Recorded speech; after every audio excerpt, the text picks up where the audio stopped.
នាងកុំសង្គុករងចាំជួបមុខបាត់ភាដីក្រុងដីថ្មីចិត្តមកមិនចង់ល្បីឈ្មោះចិត្តមួមុតចង់មានឈ្មោះជាតារាលំបាំងលំបិនអត់ទ្រាំមិនវិចាបំនឹងសូមវាសនាមិត្តស្ដីថាល្អលើយមុនឃ្លាតពីផ្ទះមិត្តស្ដីថាស្ទើរក្រមទ្រង់ជីវិតសិល្បៈមិនទៀងទាត់ឈឺចាប់ក្នុងទ្រូងមិនស្បាយមិនល្បាយមិនល្បីមិនត្រឡប់វិញឡើយរាល់ថ្ងៃគេយំអត់ស្បើយ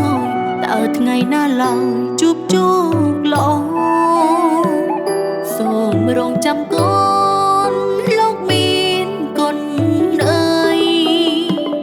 កូននាំជ័យមួយថ្វាយលោកមានកូនបវ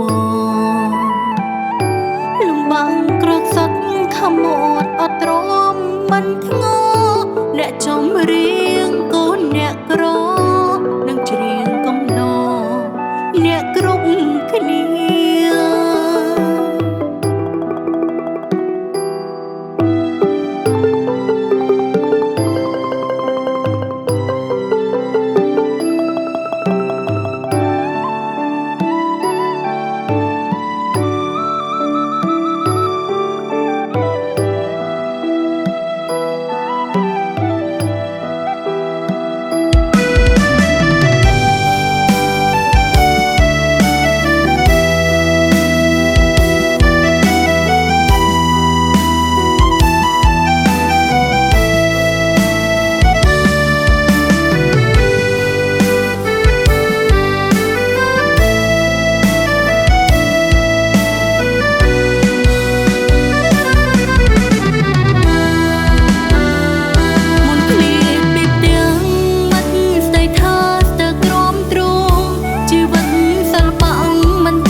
មិនស្បាយ